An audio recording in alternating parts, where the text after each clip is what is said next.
So you want to learn how to draw drop shadow on your throwies and pieces. Today I'm going to teach you how to do exactly that in 3 easy steps, and later in the video we'll talk about 2 other bonus methods and why some of them are better than others and what makes them useful. So what's the basic idea of what it is we're learning? So put very simply, the basic idea of what it is we're doing is we're going to have 3 major ingredients, we'll say. You have your actual shape or your letter. In our case we have a square and a circle, just to keep things easy to follow along with for now. Our second ingredient is the light source, which tells us the direction the light's coming from. As you can see, we have ours above and to the right of each shape, indicated by the yellow circles. This lets us know that our third ingredient, our shadow, is going to go down and to the left. It'll be opposite of our light source. And for some of you, that's actually all the tutorial you need. That's the basic idea. So how do we actually go about drawing this? We start with step 1. Our goal is to just draw our graffiti. Whatever it is we're drawing, whether it's a throwie or a piece, we're just gonna draw that thing. Get it on the page. Doesn't matter how complex it is or how simple it is. Everything's gonna stay exactly the same. As you can see, we have a series of basic shapes here. We have a circle, a triangle, and a square, followed by a few letters. We did this because I wanted to demonstrate not only drop shadow being done in its simplest form with the basic shapes, but also demonstrate a real application of drop shadow on letters you typically see. This also serves another purpose though. Because these basic shapes make up everything we could possibly draw, if you're brand new to graffiti, if you can apply drop shadow to those shapes, you can apply drop shadow to anything. So now with our letters drawn, we move on to step 2. Pick your light direction. You can really pick any direction at all, but typically in graffiti we see the light source above and to the right. So because our light source is above and to the right, that means that it's going to shine its beam of light down and to the left. And right here, this tells us the direction our shadow is going to go to. Because our light source is coming from the top right and the beams of light are shooting down and to the left, our light is traveling in this direction. So our shadows have to go down and to the left. Now the only question is, how far do we want our shadow to go? And this is completely up to us. We get to choose how far away our shadow is from our actual shape and letter. The only thing that really matters here is your angle. Your angle has to be consistent with your direction. For newer graffiti artists just learning the technique, I recommend keeping your drop shadow really close to the letter because this makes it easier to do. There's less measurement involved. This moves us over to the optional step 3, detailed measuring. Now we are going to hold your hand through this step, that way brand new people know how to do this efficiently and effectively. But as you get better, you won't need this step at all. This will become muscle memory and you'll just bang out your drop shadow accurately from the top of your mind. And the great thing about this process is because we already have our light source telling us the direction the light's traveling, we already know the angle our drop shadow has to go in. So how does this look in practice? So we'll start with the square just because squares are easier to comprehend for new people picking up drop shadow. And we're going to take our measurement, this angle and this length right here, and we're going to place it on the vertex of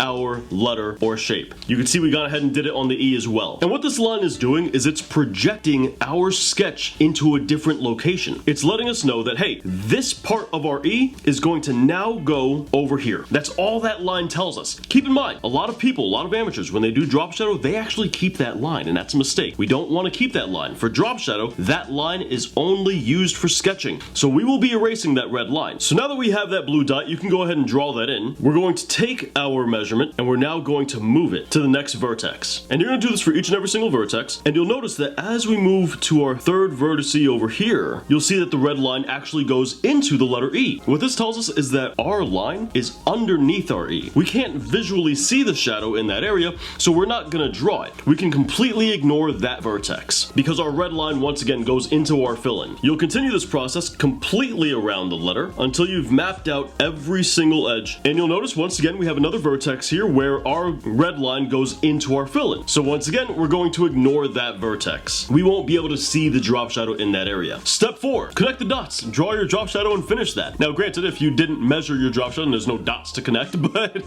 regardless, finish your drop shadow in the appropriate direction. And now with our blue dot sketched, all we're going to do is connect the dots, drawing the same exact letter we already have. And once you've connected all those dots, you can go ahead and fill in your drop shadow. Now we're doing this in red just so like that it's easy to see, but don't worry, we'll turn this into black really quickly. And check that out, you have a perfect drop shadow. Now if you found method 1 useful and you want to learn a lot more about graffiti, then check out our Ultimate Graffiti Guidebook in the description down below. It is the only how to do graffiti book you'll need because we single-handedly developed graffiti's fundamentals and we jammed all that information into our book. It's the only book on the market that'll teach you that stuff. If you're brand new to graffiti, it'll walk you step by step through the learning process. And for you more experienced guys, check out this dude's comment who picked up the book 20 years into graffiti and learned a ton. I'm not kidding when I tell you guys, man, man, this is the best book anywhere on the market for graffiti. It's no exaggeration. It truly is. Pick up a digital copy over at the artistblock.inc where you can use the coupon code LEARN for 15% off. And if you want a physical copy, you can find those over on Amazon. We got a link to both of those in the description down below. So now we have the question, how do we do this on rounder edges? Circles could be hard for a lot of new people, so this doesn't change anything. We can use the same exact method, we just have to be a little bit more meticulous with our measuring step. For rounder edges, we're still going to take the same exact angle that we have, and I want you guys to watch this angle, right? We're going to start right here at the very top of our circle. Notice how it's going in the fill-in. Remember what we learned with our E. Because that line is in our fill-in, we can't see it, we're not going to notice the top of our drop shadow then. We're going to keep moving that line across the very edge of our outline. And look at when this tip right here actually exits the fill-in. We're going to trace the very edge of our shape, and right there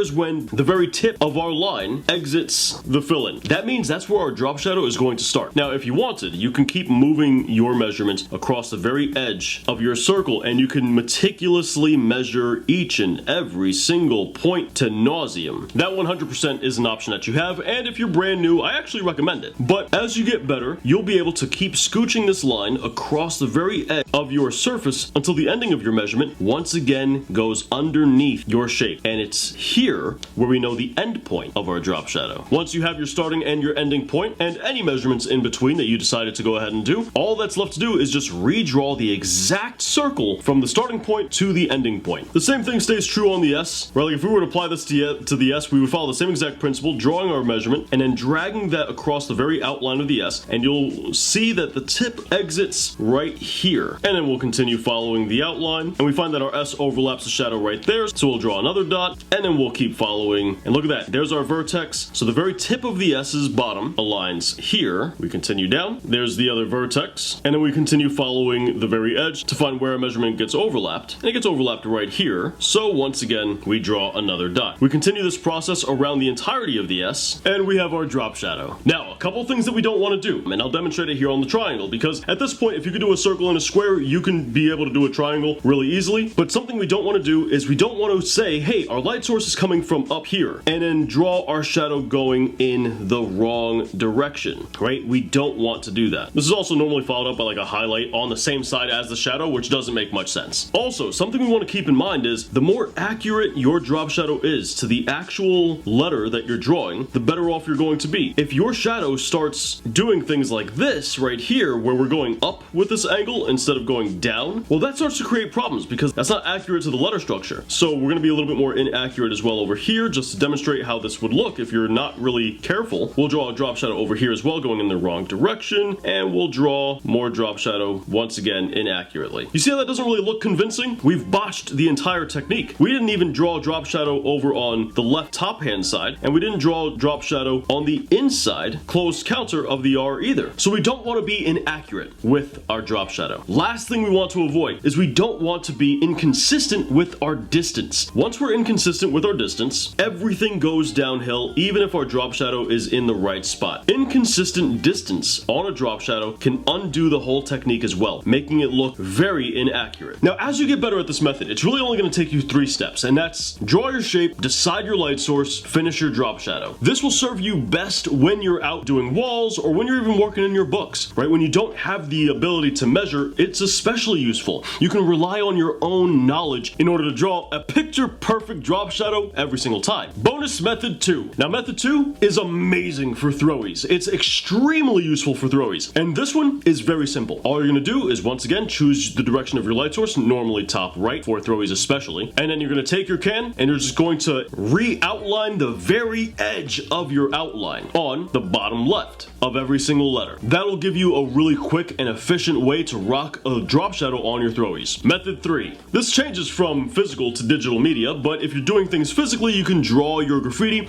take some tracing paper, trace the graffiti, then cut the graffiti from the tracing paper. Once you have that cut out, you can place it in whatever direction you want to off center from the actual graffiti itself, effectively mapping out your drop shadow for you. If you ask me, that's a lot more work than just simply measuring it and doing it based off your own knowledge. It's a lot of effort for not that much return, especially for such a simple technique. It's like using a crane in order to carry a 5-pound weight. It's a little excessive if you ask me. For digital, this changes a bit. Digitally, if we want to do drop shadow, all we have to do is go over, duplicate our layer, color it all black, black and then move it in whatever direction we want. This gives us an absolutely perfect drop shadow for any light source that we could possibly want, any distance we could possibly want as well. Now, just for the sake of the tutorial, we're going to keep it in line with the actual light source we chose, going down and to the left. If you just want to do graffiti and you don't really care about learning, you don't care about progression, you just want to have fun and, you know, do stylistic stuff, then use this method. It's perfectly fine. It's all good. But if you really care about learning, only use this method after you've learned how to actually manually do drop shadow. The reason for this is because if you rely on duplicating and then moving, as we've done here, then that becomes a crutch and you never actually gain any incentive or any reason to learn how drop shadow actually functions. So once again, if you care about progress, if you care about learning, learn method 1 first, and then use this if you've already learned it, because it just makes things easier and faster to do. But dudes, that pretty much wraps up today's video. Hopefully it helped you guys out. With this, you should be able to do drop shadow on quite literally any drawing you do, but it just takes practice, right? If you're not nailing this on the first time, that's perfectly fine. Give yourself time to practice and learn this. If you found this video useful and you want to learn a lot more about graffiti, then check out our Ultimate Graffiti Guidebook in the description down below. We've helped thousands of you guys learn graffiti in the best and simplest way possible. Check out digital copies in the description down below over at theartistblock.inc, where you can use the coupon code LEARN for 15% off. Or if you want physical copies, check them out over on Amazon. We've got a link to both of those in the description down below for you. Want to check out our other tutorials in this series? We got them right up here with more graffiti content right down here. And I'll catch you guys back here next week. Thanks for watching.